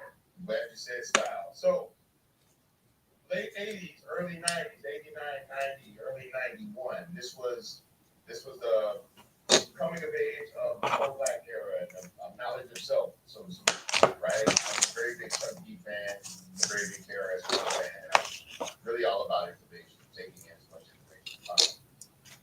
And so I'm literally in that moment. Okay, but the thing is, I wouldn't have been able to figure that out until I started using the products. So, I'm not even going to be like bummed out about it. I'm just going to mention it and let them know. Like, there you go. Because my thing is like, I'm just thinking like, all right, I got the flash drives.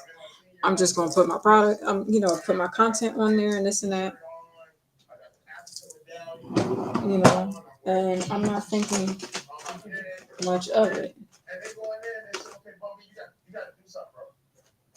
Because I know I got another flash drive from this company a while ago. So I wouldn't be surprised if they just remanufactured how they would put these in here. Because they didn't do that before. It don't match, it don't work. I'm like, but that's just as much of me as everything else that I do. Yeah, but the fact that y'all gotta like think so hard just to try to set me back, like it's just pathetic. Like it's really sad. But assuming that that's the case, but really trusting my gut to know that y'all do these things, literally.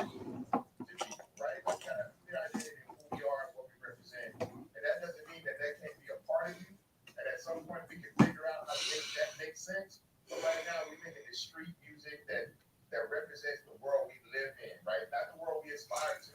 This is the music about the conditions that we live in right now. This is the shit we see every day. You only see that shit on TV. You know what I'm saying? So anyway, I'm just gonna make the best out of it. It made sense in the long run. Because you know what? I'm still so proud of this process, Well, it have to look and like y'all can't take that away from me. it have to look like So, they got sold on some shit. You know, and it's just a matter of just being as true to who you're supposed to be as possible, right? It wasn't about who I was aspiring to be. but you know what? I was born '96, Like that. so 6 is a blessing for me. You're not making music always for yourself. You gotta read the room. You know what I'm saying? Like there's some times where you go through things and you have to find ways to express yourself. And music is an outlet for that. Music is a platform provided to artists to be able to put their passions on paper, on the canvas, or whatever it may be. But you can't send mixed messages. And you know, it's just like, look, we're either gonna be this or we're gonna be that, right? And right now. So the first album, you cannot do all this. If you want to deal with duality, we do that shit 34th album and all of that shit. But I'm glad because I had to really stop and be like, okay, who are you gonna be, right? Like they're who they are, and it's good to look up to it and listen to it, but you gotta start forming your own identity. And I'm glad that, I had friends close to me that made me realize that in the moment. And again, change is difficult for a lot of people, you know what I'm saying? That's just not easy to swallow, especially when you're wrong. Like that was the whole point about I was really just wrong. Trying to, like, you can't do both. You just can't exist. So that was it though. Other than that, the beautiful thing about you. All right. In terms of myself. And so now I already have it picked out what pictures I want to include. About,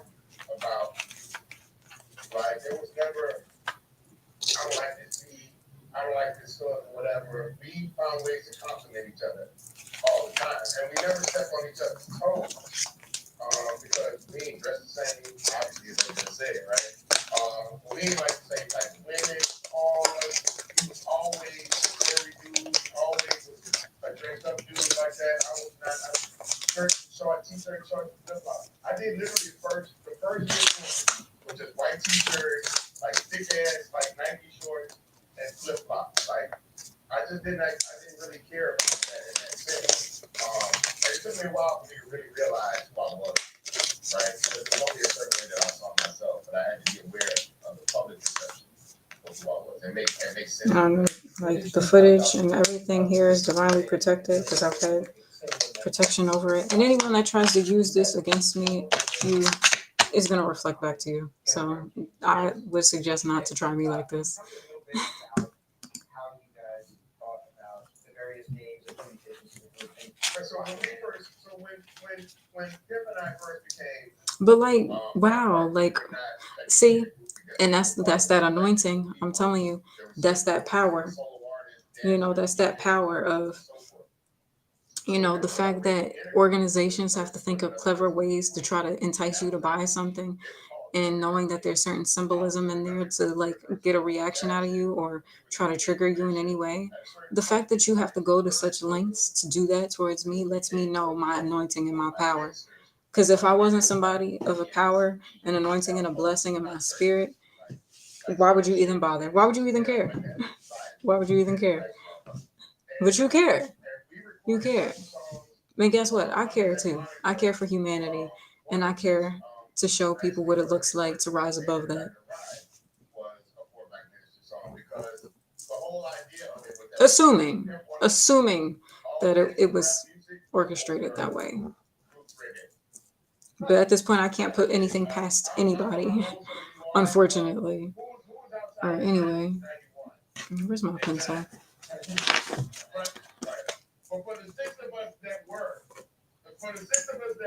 we could not go to a club in Houston. And I noticed it when I was in the store, like energetically. But I was like, whatever. Like, I'm not gonna think too much of it. I'm like, we just gonna pick the colors and then rock with it. It'd be Shabba Ranks and Cutting Ranks and all these people for 3 hours, and then 30 minutes of rap, and then back to the reggae kind of a thing. So there was all of these other different musical movements and happenings that were influencing us at the time. But by the time we as a collective decided to actually professionally pursue this as a career, paste, life started off for other people. Who was Chad's partner, got scholarship to Prairie.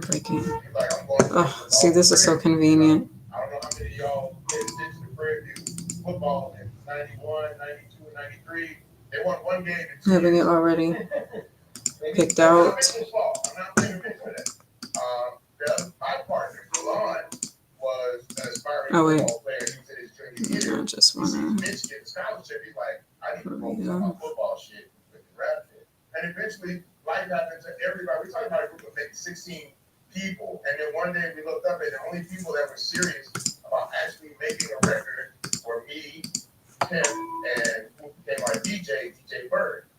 And it just became a thing of him like, well, I ain't going.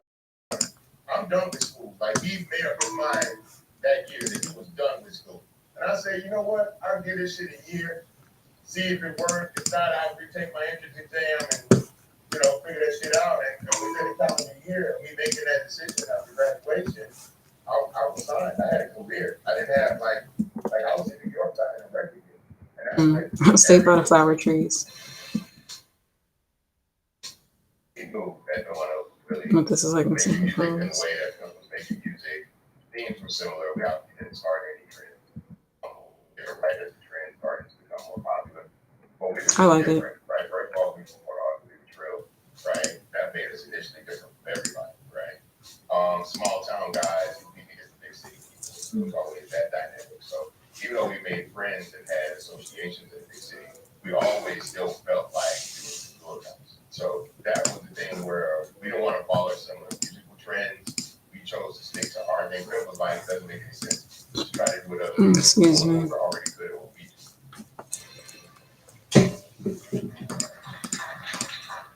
we left off and we were talking about dedicating 1 year to getting the group off the ground. During that time, you signed Big Time Records and you put out 2 EPs independently. Yes, the Southern Way and was more of a maxi single. Okay. Kind of thing.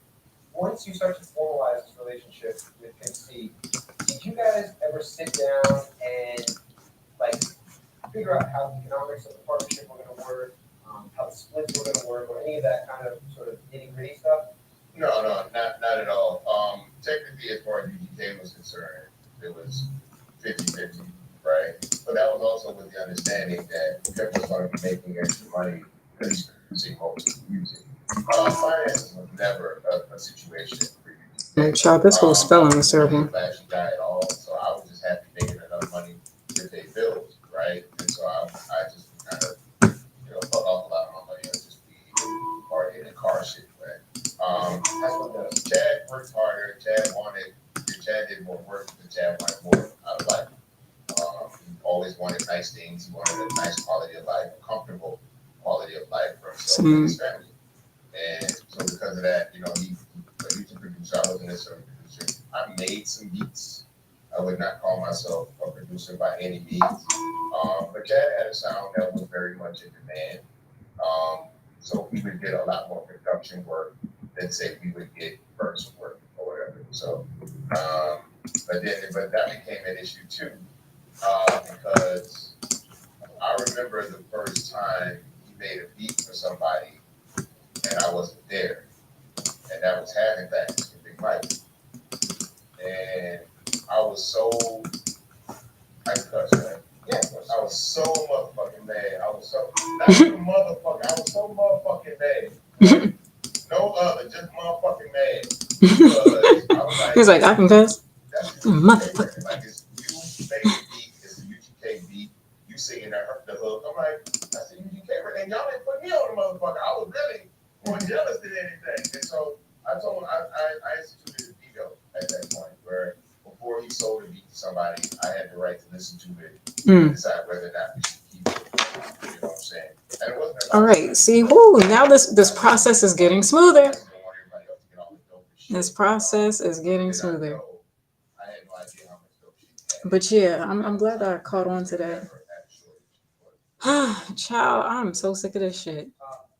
But you know what? I guess that's what people do, right? When you're a certain celebrity, and they know that you might have an interest in their product, they might try to do the shenanigans. I don't know.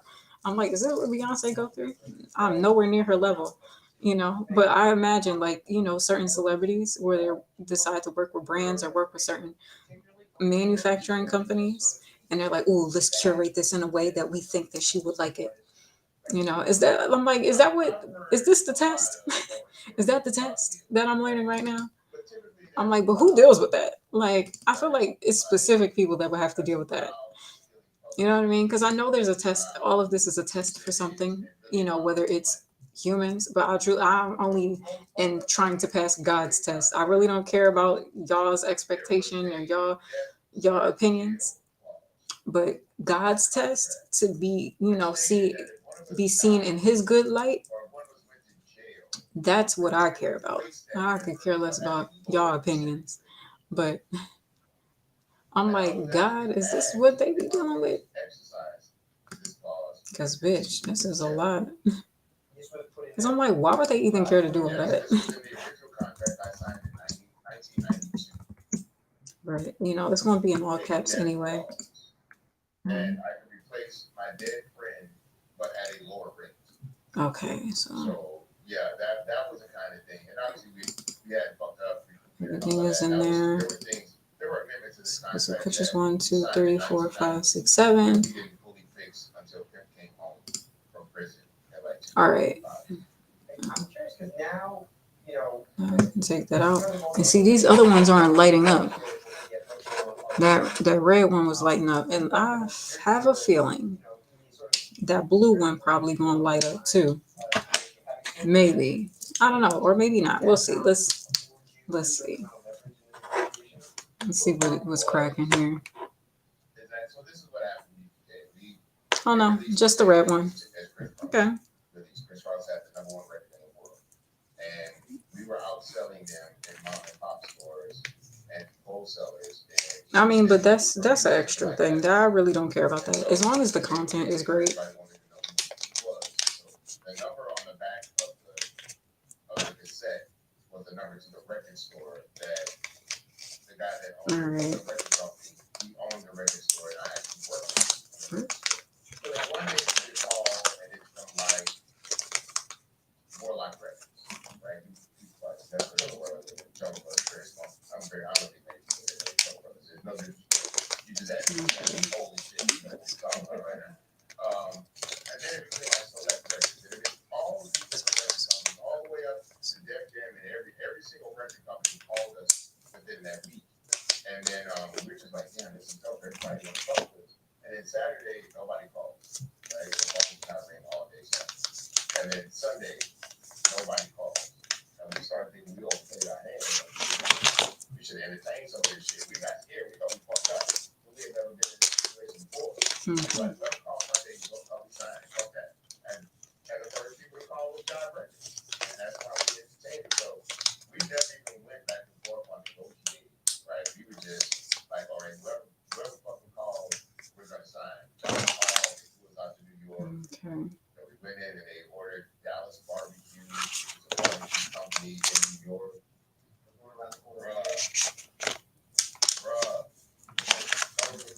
All right, getting them products though. I'm like, I'm not gonna let these corporations steal my joy.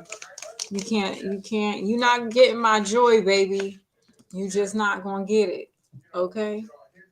It's just what's not going. It's not what's fitting to happen. Okay. Just know that. Know that my joy is not for you to have. I was very excited to put this shit together, and I will remain excited. And y'all will not take my blessings, y'all. Yeah, no, it's not gonna happen. You know what I'm saying? So you just trying to sign whatever the fuck they want you to sign, so you can get that check. I'm literally signing my life away because I'm only looking at 3 pages of an 80-page contract. So it's only 3 pages giving me what I want. I'm not paying attention that the other 77 pages are giving them what they want. But I'm an artist, I'm hungry, I'm young. I just want to be able to say, I signed a deal, right? I'm in New York, all of that. I'm just capped, right? It's all that.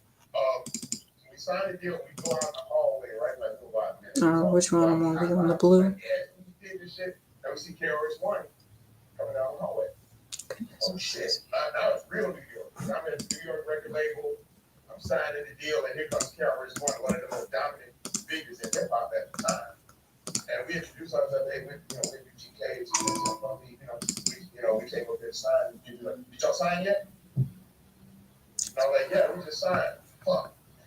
Good luck, young man. Like, so I literally didn't enjoy the shit 5 minutes, right? And I went from thinking I did the best thing I've ever done for myself in my life to realizing I probably just did the worst thing I could do in my life. And literally from that point on, we were almost actively in a state of regret renegotiation. Literally, without even leaving. The ink wasn't even dry on the goddamn paper. Right. You know, and that's why I The told contracts. you really know what you get yourself into. Like, we had hired an attorney that was a former attorney of Giant Samba, the publishing company. So we assumed hiring somebody that know their system that can work for us. No, we hired somebody that structured a deal that worked in their favor, and there was a $50,000 check for her that didn't come from us in this entire negotiation in those 77 pages I was talking about. And so literally from that point forward, our whole career in our minds is to try to make music that becomes popular enough and sells enough that we're in a position to negotiate. Introducing Domino's new pepperoni stuffed cheesy bread, loaded with pepperoni. Your favorite pizza just got a new best friend.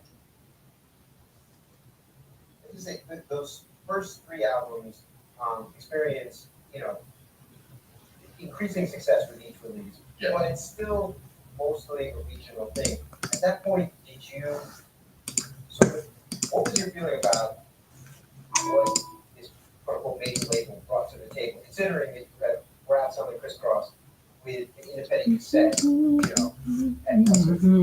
Well, for us, it was exposure, right? Like they were already in the business of dealing with college radio, dealing with terrestrial radio, right? Venues and touring and all of that type of stuff. They were already very steeped in that. We didn't have any idea of how to do that other than look shows we were doing. My first show was at the VFW Hall after Bingo. You know what I'm saying? And some of the people stayed over there thought Bingo was going to happen. They thought it was more Bingo, and it ended up being us. Maybe 12 people in the VFW Hall. You know what I'm saying? Our second show was at a club called Coca Cola on the north side. The stage was only big enough for 2 people. So when we did Short Texas, that had 3 people on it, one of us had to get down. So the dude that did the second verse could get up, and then he had to get down. And so everything was very modest in the early years. You know what I'm saying? Once you sign to like a major label, right, the scope and the scale of everything. I'm just gonna have a honest moment here. I mean, everything I say is honest, but just like. We didn't even really know what we were supposed to ask for from the label, and the label on the other hand didn't really understand us culturally. So the things that they would normally do, the places they would normally send artists to, they couldn't really do it. In a situation like this, video shows didn't know, but some form of fashion of who we were stopped us from really excelling. Where they didn't. There was hard. Can I undo that? Right? They weren't coming down. Yeah, there we go. Okay, in a situation like this, where you're like one person, and the people that you go so hard for, or had went so hard for, and the people that you thought you can trust, betray you in certain ways, and then like you feel like alone in the world, and then to this magnitude of so many people, having a hand in trying to like manipulate you and like plan and plot your life out. And oftentimes, can be correct about certain things and certain how things play out and have it like plan out for like years in advance. Because I'm just thinking like, I know it's not a coincidence that this says the 16 gigabytes. I know that's not. Just like how people have been playing in my face for years, like I know that's not a coincidence. And not only that, but like today is the 16th, and I know it's like the day before my cousin's birthday. And I know that's the whole thing. People try to like fuck with me and haunt me on birthdays or whatever. Like I know there's no coincidence to that. And this is probably something that's been planned for a while. And the thing was, I had it planned to get a new planner like weeks ago, or at the beginning of the month.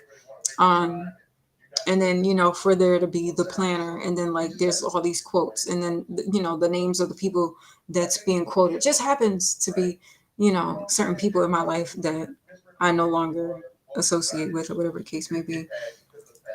And just to think how far out this was planned, um and how intricate this was planned by however many people, like being in a situation like that, it can be like daunting, just because it's like I am one woman. I'm one woman, just like trying to pray every day, get my life together. I'm not perfect. I will be shady. And, I have my moments where I rant about this bullshit, just because it's like I felt as though I did everything in my power to do the right thing. And it just feels like nothing is enough for people. And people like get off on like trying to humiliate me and like manipulate me, and saying, oh, we're gonna try to get her to do this, or she's probably gonna do this, and or whatever, and try to predict your moves and predict what food you're gonna eat and all of this shit. And it's like, you know for me, like, it just is like it's more pathetic than anything. You know what I mean? It's just like it's more pathetic than anything, because it's like in that whole narrative of like, oh, this could be training for the industry type of thing. Like, I just feel like that's complete bullshit, because no, it's just an excuse for me to like be submissive in abuse, because that's what it is, and that's what it's been for years. And and the fact that so many people, you know what's the word, collude together. And yes, collude, and that's a word that my father has used to try to like gaslight me in this experience, and say, like, to think that so many people are colluding against you, like, yeah, it is ridiculous, but it could happen, you know and just to see the magnitude of how it can, I mean, and okay, maybe if it's not people colluding, people have some damn good magic to make it appear that way, and it's probably both. But again, like I've been saying, and I will continue to say, you know I don't care what is thrown my way. Like, I know I'm a child of God. I know I'm a woman of faith, and I believe in God, and I believe in the God in me, and I believe that I'm a child of God, and that I've gotten this fucking far. You know what I mean? And so, like, I know that people do these little things and these petty things to, you know, give me a hard time. But it's just I don't know. It's interesting more than anything. Like, and I've already expressed to me that it breaks my heart that it's black people when black people do it. You know, um, but it's just like, damn, wow, little old me, this little vessel on the planet, that just dared to dream big and dared to date men the way men date women.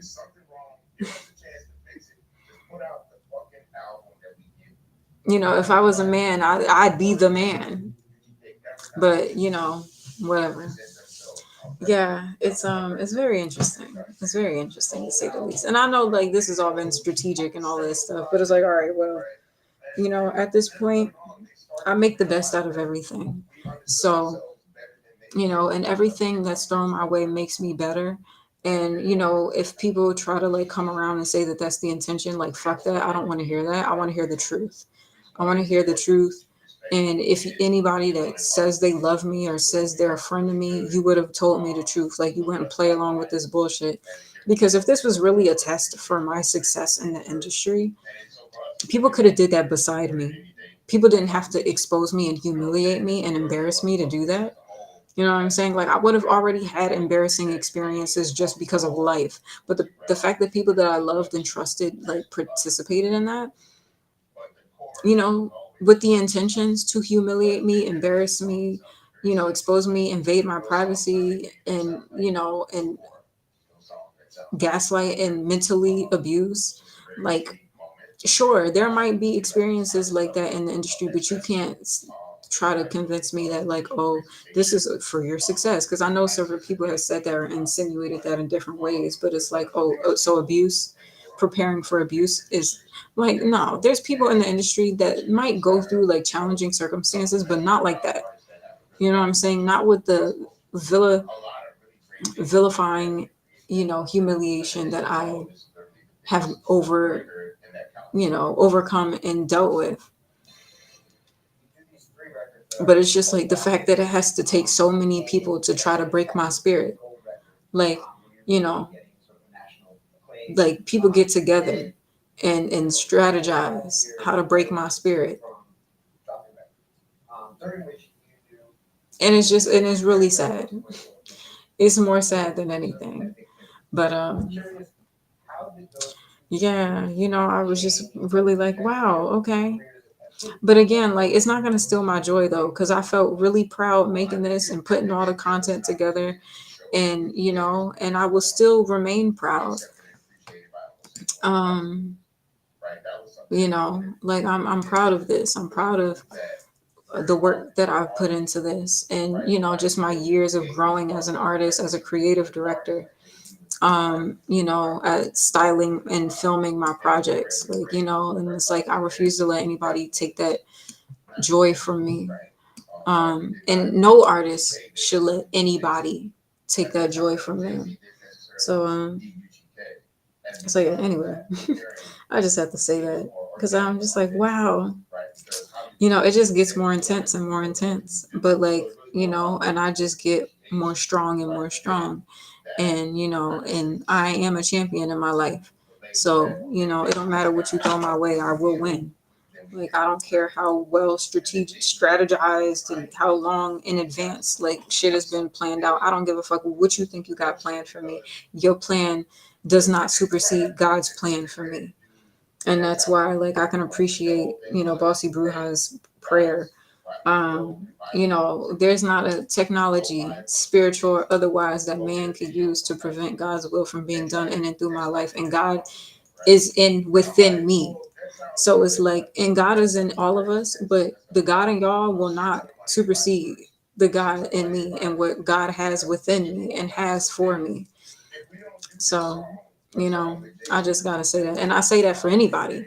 So, if anybody ever feels like some situation where they feel like people are trying to take control of them and manipulate them and push them around and all this shit, like just know that like, and you have to believe it and know that, you know, you believe in God, but you don't believe in what God has for you or what, God sees you to be. And, and I know I just gotta like lay back and just trust that and trust God's favor over my life, and know that like everything is gonna work out for me.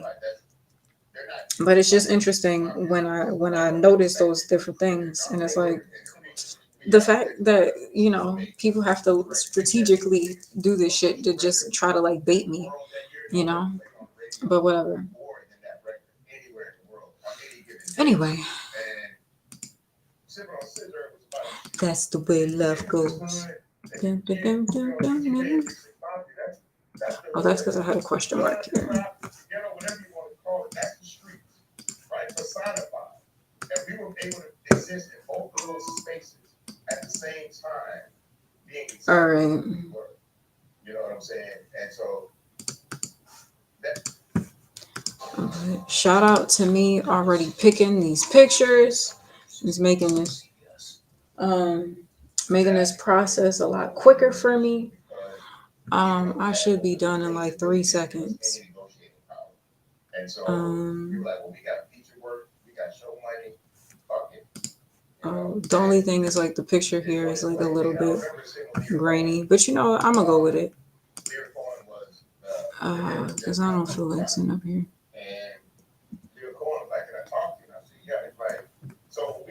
Actually, no, I'm gonna do a different picture. That's not as green, but I'm gonna rename it.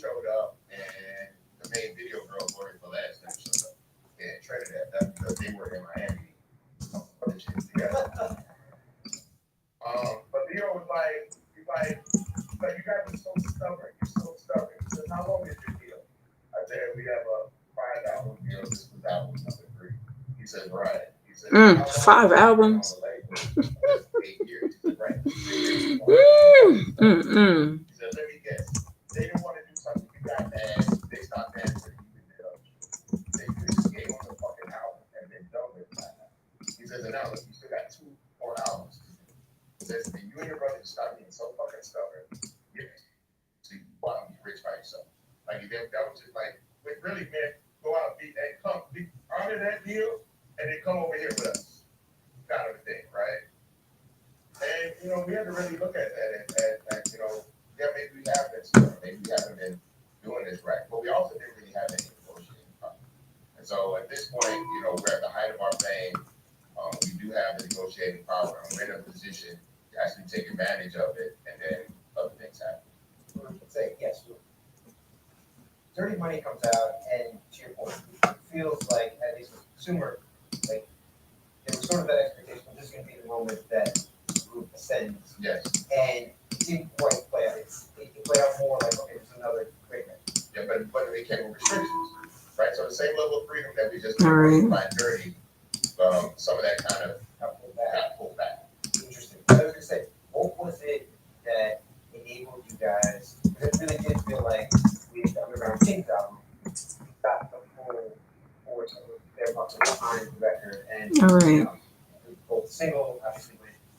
So that one is done. And I have one more to do, but I'm not going to do it right now. So I'm going to do it in a little bit. I'm going to take another break. The next day, maybe 2 days, Fred. The next day, John Brennan was there.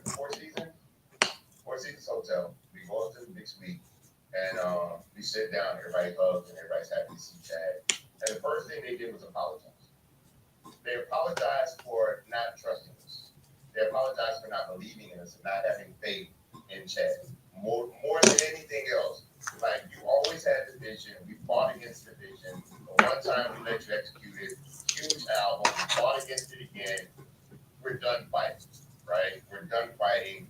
You had also come out and put out a solo album. All right. So right now we got 4 complete flash drives. Oh yeah, that's right. I gotta let it dry a little bit. All right, y'all. We got flash drives. It's official. It's official. Okay, and so I have it like all like I have the baggie sign, and honestly, I would keep the baggie too, because like it's my signature on here. I'm writing on these bags, so it's like Maurice Divine EP. I mean, it's just the label, but it could dub for my signature, and know that this is divinely blessed and protected. So anybody that tries to use this for any left-handed shenanigans, it's just going to reflect back to you. So don't do that. I would suggest that you buy this with love and respect and good vibrations. I've had my Hamsa hand in the background for the protection, the digital protection vibes this whole time. So like it don't matter how you try to jinx me or whatever, like it's blessed, it's abundant, and yeah, so like any left-handed people that try to like jinx what I got going on, it's just not gonna happen. So I suggest you come with love. But yeah, I'm so excited because I have all the content on here, and yeah, man, like, bruh, this little old thing, but it's like so much on here, so many years of work, outfits, makeup, hair, just all the blood, sweat, and tears of these sets, going to these sets, dealing with the shenanigans, but then also the redemption, the excitement, the glory. It's all of it. It's all of it. And just the discovery of me learning how to really just do this shit on my own. Man, yo, I'm just so blessed, and I'm just so grateful that I'm here to like be able to, and I'm grateful to be able to document it and be in a position to document it. So despite how much I complain about these devices, like I will see the glory in that and know that like I am documenting this on my own platform. And yeah, like I'm grateful for that. And you know, that's a joy and glory that no one can take away from me. Especially just the work to put this all together, but like it not only putting it together, but just like really looking through these photo shoots and being like, yo, I really did sit up here and, you know, take all these pictures. And, you know, some of it I had help, but you know, the ones that felt the best is when I did it myself, you know. And it's like I don't want to always work like that, but I'm not gonna sacrifice the security knowing that it's going to come out the way that I want to when I do it myself versus you know, the shenanigans of working with some other people. But you know, I don't want to always think like that. I know that there's people out there for me. I know that there's what do you call it, I know that there's like blessings out there for me, and there's like the right folks. So yeah, I got one more flash drive to do, but I'm gonna do it in a little bit. But so yeah, you know, all right, we have, all right, I think this one is, no, this is the one that I gotta do now. So this one should be dry. I don't know, it's probably gonna be a little bit Angie with all these flash drives too. Okay.